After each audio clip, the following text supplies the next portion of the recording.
Hello, and welcome to Unlocking Real Estate, my first commission, brought to you by Colibri Real Estate. I'm your host, Tina Lapp. I have been in real estate education for over 30 years, and I'm passionate about helping individuals enter and thrive in their careers. Hey, welcome everybody. I'm Andrew Robinson, also with Colibri Real Estate. We're excited to have you join us for today's episode. If you're someone who has been climbing the career ladder, but you're looking for a change, today's episode is for you. Join us and hear from Jess Bauer, who was 14 years into a highly successful career with Under Armour before she took the plunge to become a real estate agent, and was a finalist in RAS Media's Rookie of the Year contest, closing an astounding 30 transactions in her first year. She brings insightful tricks for getting started in real estate and shares some of the challenges she faced, feeling like an imposter in a brand new career after leaving her full-time role in corporate America. Welcome to Unlocking Real Estate, My First Commission, where we dive into real stories, big wins, and early lessons learned from highly successful rookie real estate agents and brokers. This is the series where we explore how real estate transforms lives, one home at a time, by sitting down each week with a new agent or broker who has found incredible success in their first year. Your hosts are instructors and leaders at Colibri Real Estate School, one of the largest real estate educators in the nation, where we focus on helping people like you get started or find continued success in their careers. We are here today with Jess Bauer. Jess, will you take a moment to introduce yourself, where you live, what company you're with? Sure, absolutely. Thank you for having me. My name is Jess Bauer. I live in Baltimore, Maryland. I am with the One Roof team at the Keller Williams Collective. Thank you for being here with us, and congratulations on being a finalist for the Rookie of the Year. Jess, will you share with us what you were doing before you became a real estate agent? Sure. Pretty quickly out of school, I got a job with Under Armour, which is local for us, and worked in their sports marketing department for 14 years. So when I left, I was running our collegiate sports marketing division. That is such a cool job. I did hear a little bit about some of the fun things you did. So you have this career. What inspired you to pursue a career in real estate? Do a total change. So a lot changed during that 14-year span. And I got married. I have a 5-year-old and a 4-year-old right now, and a dog, and things are crazy and busy. And with that, wonderful career I had, I was traveling a good bit. And so I was looking for an opportunity where I could be more local, and looking for an opportunity to foster community in our local community. As the kids get older, it's really nice to kind of be able to be immersed in your community, meet the local businesses, things like that, get to know people more as they start to she just started in elementary school, and you want to know other parents and be around for the parties and stuff. So we really have been thinking about it for a while, that I might make a change. So I actually got licensed in 2020, about a week or two before the pandemic. And then basically nobody was leaving their homes for a little bit there. So, and found out my second child was on the way. So I stayed and had some great other opportunities at Under Armour. And then it became the right time for us. And I left there and started real estate the end of 22, really looking to kind of own my own schedule and be home on weekends, at least locally in Maryland, a little bit more. So. Yes. And so sort of leaving the more traditional corporate world to have a little bit more control of you, your family, your life, and balance. Was there a specific moment or person that came into play where you finally made that decision to make the change? Well, so basically, I had thought about a career in real estate for years, even before I got licensed. I had used what's my team leader right now, Christina Elliott. So I used her to sell a home in Baltimore City when we were moving out to the county. And I was just so impressed with the way things went. And she made an effort to keep a relationship with my husband and I for those 7 years until I decided to make that change in real estate. And she kind of saw something and was like, have you thought about this? And she kind of planted that seed, I believe. And would check in with me, you know, a testament to how she runs her business too. It just keeps up with everybody. And so it was always kind of in the back of my mind. I thought about it, looked into it a couple times, and then something else would happen. I'd stay where I was. But yeah, she was kind of that turning point and was like, there will be a spot for you when we're ready. So yeah. That sounds like a great influence for you. Mm-hmm. When you first went to get licensed, what was the process for you? I mean, you were still working at Under Armour. You didn't know you were pregnant yet. What got you off the couch, and how did you choose your school? I really got the advice from her, and she was like, you could do it while you're still working. You can do the class independently online. And so at that point, I really wasn't aware of many different options, to be honest. And so she recommended the online group I did, and I had to basically build a schedule for myself of like get home from work. At that point, I had one child, and she was 1. So, you know, spend all the time with her, get the baby down, finish up work for the rest of the night, and then say like, I'm going to do this chapter tonight and this, and keep that going until I fell asleep and then kind of pick it back up. So it was really nice, blessing and curse, to have that flexibility, because there was the thought of like, do you go take an in-person 1 week, you know, course or something? And that wasn't what was going to be right for me. The opportunity, I think, to do the course online is fantastic with the flexibility. So I recommend it. I loved it. About how long did it take you?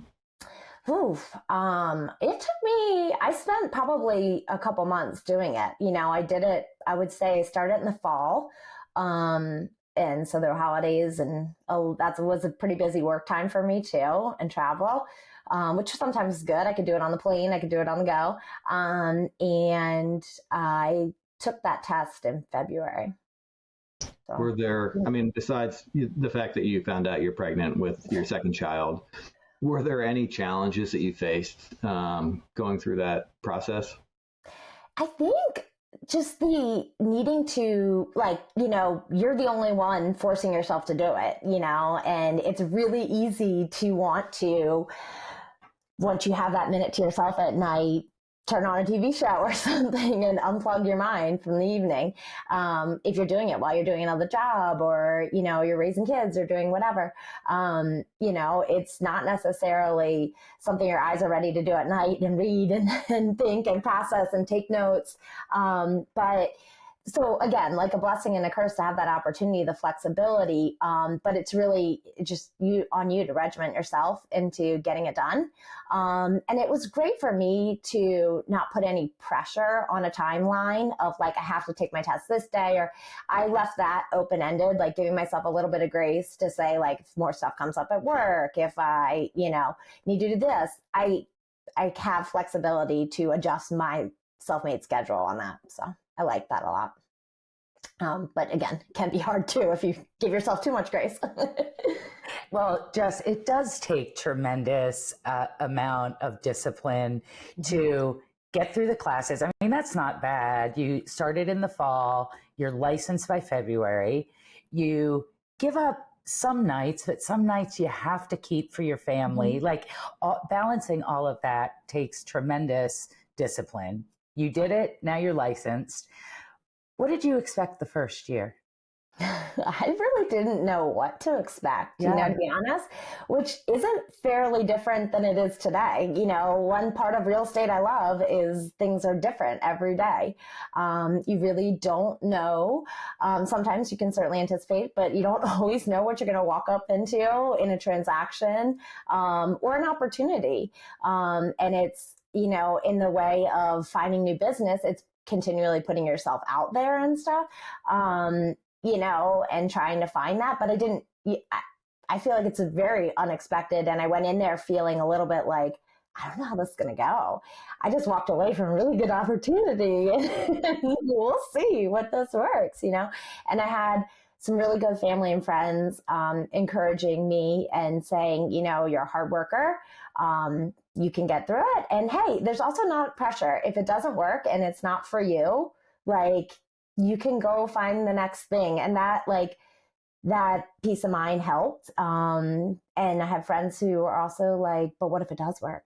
What if this is it, and what if this is and that's what you have to focus on, take so much of the pressure off. But yeah, I really didn't know what to expect at all walking in. So how long after you decided to dive in, you get your license, you were sort of doing your old job, jumping in here, how long till you got to your first closing table, till you earned your first commission? So I got licensed in, February of 2020. I didn't end up doing anything with it, activating it until 22. So I actually needed to do all my continuing ed before I ever touched anything again, which wasn't terrible because I got to revisit some of the things, go back through my notes that I took, to take the exam and everything. And so I started on Christina's team in October of 22 and ended up leaving my job in May and then saying I'm going to spend the summer with the kids. And then come fall, my husband was like, are we getting back to work? And so I started in October. And actually I feel like that was a little bit of some of the slowdown from what I was hearing from some of the craziness. And so those months were just good learning opportunities and going to, masterminds and classes and shadowing some of the other members of the team. And then I think I closed my first transaction in January or February of 23. Yeah. Okay.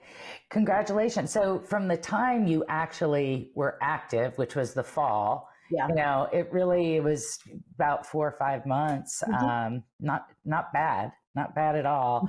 And then it just started from there. So anything, when you're brand new in real estate, you're still trying to figure out how it all works, right? The transactions, who do you go to for what? Your clients, I'm sure, just all kinds of unique folks. Mm-hmm. Any funny experiences from your early days or memorable experiences from your early days while you were still learning? Oh gosh, probably plenty.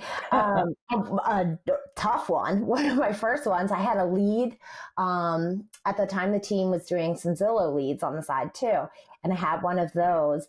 Oh God. And I booked the showing for the wrong day. And when I was scrolling through and doing it and probably so nervous. So that was an adventure. And I, to this day, never book a showing and don't double check the confirmation and check it again before we walk into the house. So, and what I would say to new agents entering this field is mistakes are going to happen. We are humans. AI makes mistakes. So of course we're going to make mistakes. But just give yourself the grace. And when you do make one of those mistakes, make sure you learn from it. Make sure you take the time to pause, say, apologize for it if you need to, own up to it always. And I think that's the most human and what your clients will just be like, I understand, it happens. I've had it happen on a listing. I had it happen recently. My sellers called me and they're like, there's people standing on our front porch. So it's showing. And they end up going up there. The agent called me and it's like, I'm so sorry. Life happens. Things get busy. So you just own up to them, you learn from them, use them as growing opportunities. I feel like if you're not failing at some things, you're not trying hard enough at times, so I would just say, process it, laugh about it later, maybe, and learn from it.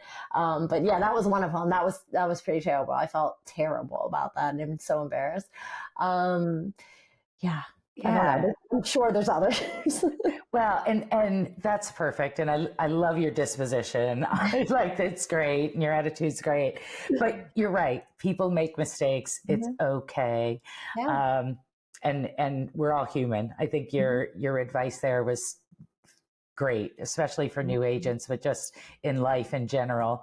Yeah. As you were navigating through all this, who was your mentor? Did you have a support system to help you navigate through the first year or two? Yeah. So I ended up joining what was at the time the Christina Elliott team. And Christina and her husband, Steve, ran this team. They still do. And we've changed names to the One Roof team. And they really are, I think, unique and were attractive to me because of how they handle their business. They create or care so much for their clients. And they are constantly on this loop of like analyze, dissect, systemize, and then like execute. So they have systems. They are revisiting them like all the time to say like, is that the best way to do that? Is that, so coming in and having the benefit of those systems, a strong operations team, to learn from, as well as Christina as an agent perspective, was super and is super helpful to this day. So she's really been a mentor to this. And some great partners in the business, a couple lenders who've been in the business for a long time, local lenders that I've had great relationships with who've helped kind of shepherd through some speed bumps on things. And, and we have a great relationship with the title company we work with. And some of these folks, and just networking in the business and taking every opportunity to learn, I think is so important. And learn from different perspectives too, because you're going to hear different ways of doing things and you have to figure out what's authentic to you and what's going to work for you. So, take it all in and adapt it to what works. But I think Christina's been a great mentor to me through a lot of this process. It sounds like you really had a great brokerage that you worked for with lots of systems, but I imagine you still faced some challenges. What were some of the biggest challenges you faced in your first year? Probably imposter syndrome. I came from a career where I had worked my way up and really knew what I was doing and knew the company, knew my clients well, they knew me. And it had nothing to do with real estate. And coming in, it was my personality, I really like to work hard and be good at things. And the fact of going into a role where there were a lot of things I didn't know what to expect, didn't know how I'd handle it, had to have to ask someone for help. That was really hard because I think not in a sense that I can't ask for help, but in a sense of like how I felt in my confidence. And so, I think a lot of that was struggling with like imposter syndrome of like, am I going to be able to do this? Should, I feel confident that I know I'll work as hard as I possibly can and I'll do the very best I can. But what if there's things I don't know? And then the implications of that, of like, could I do something to hurt, the transaction, or like those thoughts and processing through those. And the way I feel like you combat those is just education and experience. And so it was going to, like I said, like I went to masterminds and did, research things. You're listening. Our team often on our weekly meetings will go through, we do like a more, so if there's anything like new somebody learned over the last week. So it's really listening to those things and trying to soak them in. Like maybe if it didn't apply to you in that moment, but it might in a month. And so education is what really I feel like helps combat that. So you could do either extra courses or just kind of listening and networking with folks to really help. Because I think you have to feel confident, and the only way to do that is to learn it and have that. And the experience through the transactions has certainly helped that too. But that was tough. It was finding my footing in that, where I was like, it's been a while since I just felt so unsure, So. Well, clearly you figured it out, and you're no longer an imposter. Well, hopefully not in your head anymore either. Thank you. It's better. can be a scary place out there sometimes, though. So Jess, how did you market yourself as a new agent? You're now newly licensed. Like, how did you establish credibility? What's some of the marketing you did that was successful? Yeah, our team does a lot of events, but like I mentioned before, I think everything has to be authentic to you. And so I, on my own, have done events too in our community because that was something that was important to me to build. So I did a couple times. I've done a coffee truck at our daycare where set it up in the morning for a couple hours and just greeted people in the morning, and they could come up and order a latte or something and take it with them to work. And the teachers and everybody, staff who works in the daycare. This weekend, I'm doing a toy drive for the local community and going to bring all the toys down to Mount Washington Pediatric Hospital. So send everybody kind of newsletters and said, hey, and I'm using a coffee truck there too. And come get your Sunday morning coffee with me. And if you drop off a toy, I'll buy you a coffee. I just did a private shopping night for a bunch of girlfriends at a boutique, and we did, some snacks and champagne, and they shopped, and there's discounts. And so it's really just I like finding things that I feel like are providing a service to my client base. We also, the beautiful sunflower fields you get in like August, September, we set up family pictures there and did like 5-minute mini photo shoots because I was like, oh, I really like to do that with my kids. So like, again, just finding something and thinking of something you can do for your clients. That's just a nice to do.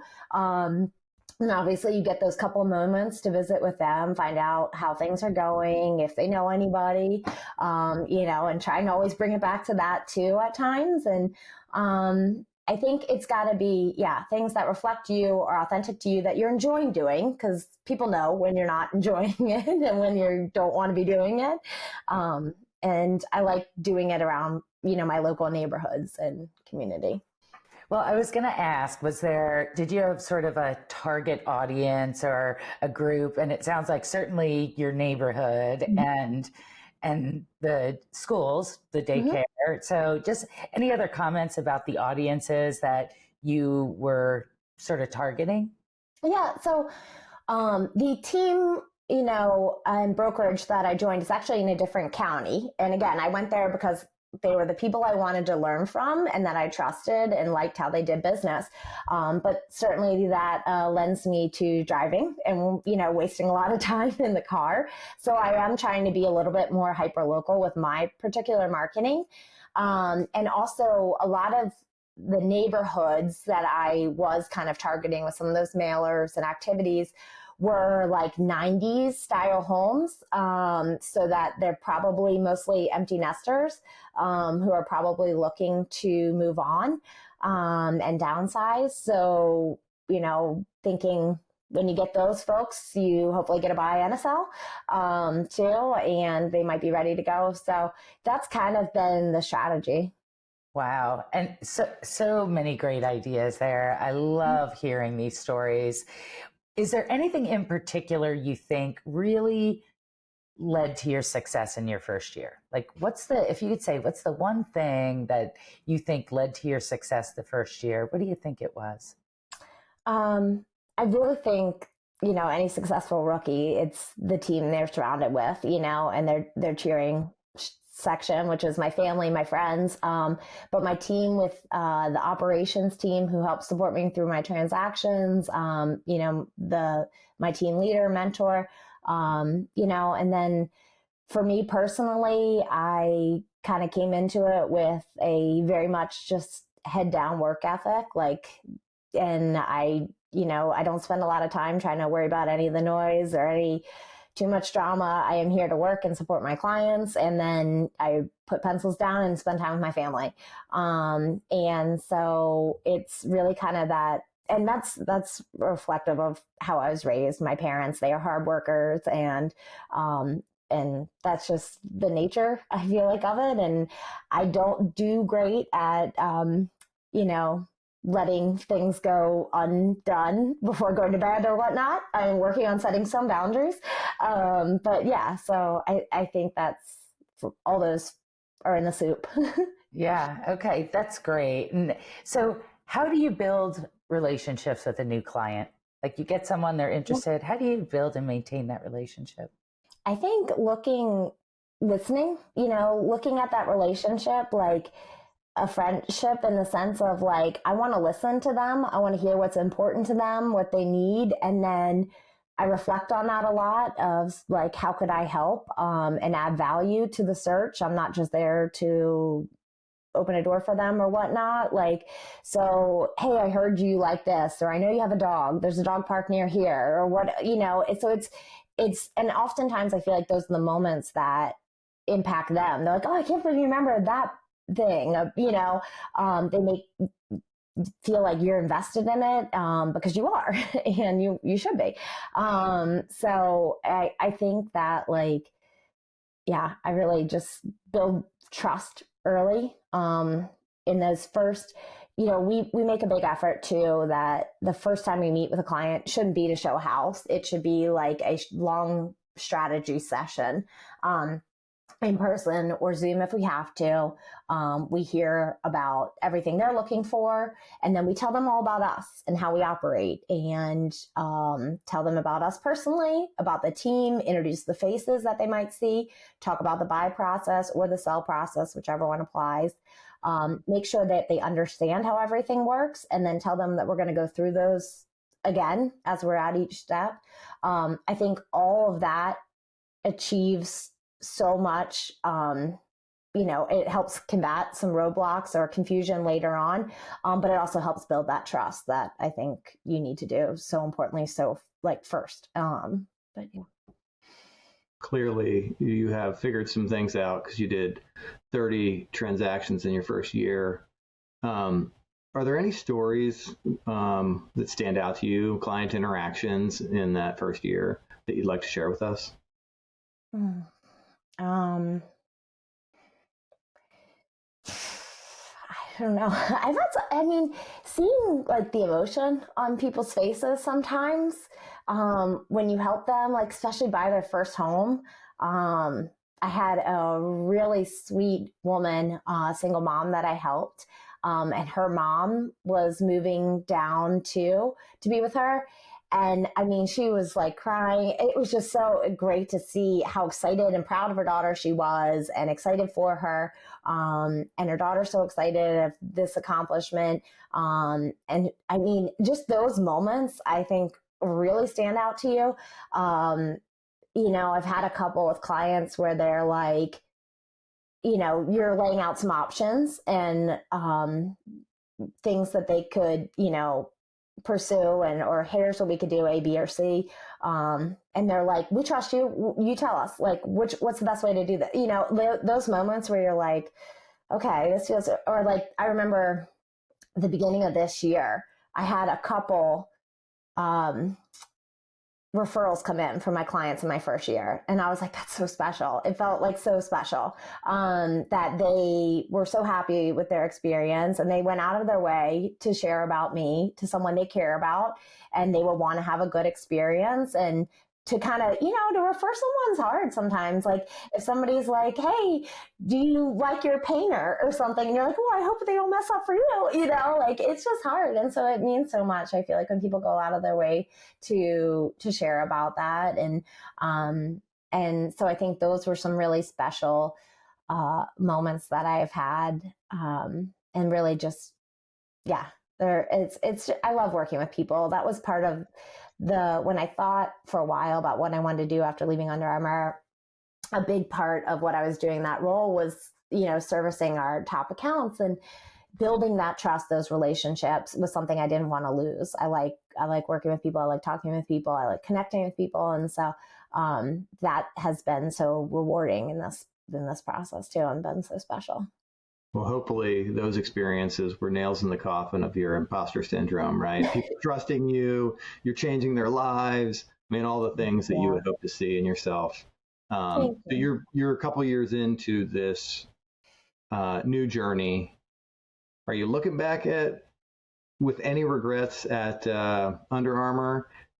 And if not, what do you see yourself doing in 5 years? Yeah, I think no, I think this in the sense of I miss the people, I miss the environment, and the energy of that company. It's a fabulous company, but no, I think this was the right move for me and for my family. I watch sports again with just being a spectator, which is fun. And so, in 5 years in this industry, I'd like to be, in a position where I can help, more agents grow and our new agents, layer in that community work that I like and building community. I think it's really fun to kind of niche down into your local community, because I think that's special for your kids too. And just, it's nice to know people when they're growing up and be able to be around and support. Yeah, you're a great example for your children. Do you have any tips or tricks that you'd like to share with aspiring real estate agents who might be listening? Be as organized as you can. I take a lot of notes. I write a lot of things down because a lot of stuff can come at you at one time. You can be going on your day working on something and something goes sideways on a transaction and that's left undone, so I put pins in things. I would say stay hungry, and stay humble too. That was an Under Armour phrase, actually. I just quoted that. It's ingrained in my mind, but I think it's a lot to be said for that. I think ego gets in the way of some things sometimes. And I think you keep the person inside and the person who wants to help, and you keep authentic to that. And you will do well. If you are working truly to help folks and hard, you will do well. And, get ready to put miles on your car, stuff like that. It's great advice. It's great advice. So Jess, we're going to go into a lightning round. This is just casual. We're going to ask you a couple questions, answer in 60 seconds or less. Does not all have to be real estate related, just getting to know you a little more. Mm-hmm. So what's a book that you've read that you would recommend to the audience? I haven't read a lot of books recently, to be honest. I just got one, an Adam Grant book, Hidden Potential, that I'm excited to read. I've been doing a ton of podcasts because I've been in the car a lot lately. So I've been doing a lot of podcasts. I used to do a book club, but since changing industries too, I've been a little more kind of dialed in and focused. I do have a nice stack on my bedside table, though, that I did make as my goal for next year. So I'm trying to think about one of the last ones I read. I read Matthew McConaughey's Green Lights, and that was kind of fun, and just a good opportunity to go after things and listen through your journey. And so I like that. That was good. Yeah. I don't know. The podcasts are good too, to your point, as you're driving around, putting those miles on your car. Yeah. It's a great time to pick up on some podcasts. So if we had a time machine and you could go back to when you started this journey, what advice would you give yourself, or what might you do differently? I would be more gentle with myself. I would say, don't be so hard on yourself as you're learning. It will happen. It will, as long as you're doing what you're supposed to be doing, you are putting in the effort and the work. Don't waste so much time and energy on the imposter syndrome and things like that. And just say, go for it. Probably go for it earlier. Yeah. If you could have dinner with one person, dead or alive, who would it be and why? I would pick Jimmy Buffett. I love Jimmy Buffett. I think he has a great attitude in life. He doesn't take anything too seriously. Went to plenty concerts when he was around. But yeah, just a he's obviously works hard with all the concerts and all things, but has plenty of fun doing it. And I think those two are not mutually exclusive. So I love that attitude too of kind of work hard, play hard, be yourself. Don't take anything too seriously. You know, everybody else is taken, so be yourself. Kind of attitude. I like that a lot. I like it a lot. We'd have lunch on a boat. That sounds wonderful. That sounds wonderful. Wow. I'd love an invite. If you ever done. So what did you do at work yesterday? And yesterday was probably different being a weekend, but talk about a typical day, maybe Friday or Saturday. Yeah, I was gonna say yesterday was actually my birthday, and I did do a little work because my daughter helped me stuff envelopes for a mailer, so put her to work a little bit. But typical day, we have certain meetings that are set in our week.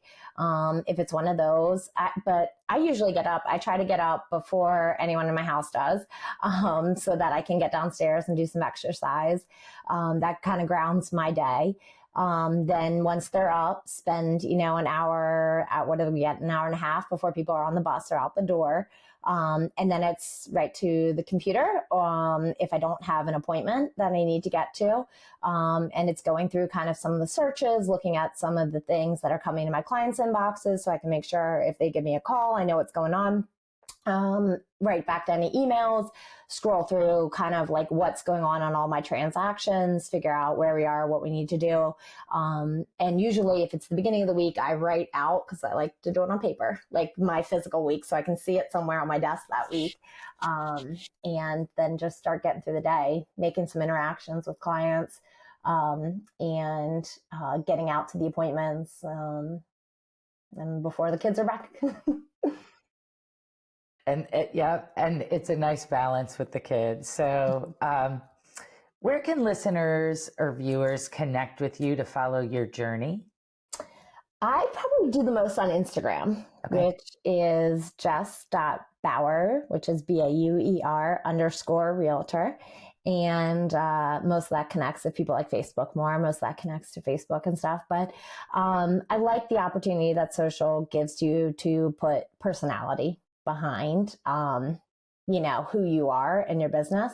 And I wish I did more and did better, but I'm trying and it's good. It's good. I find it easy to do and then, local things going on and all, but yeah, I enjoy that. Jess, thank you for sharing your experiences with us and for being so open with your self-doubt early in your journey.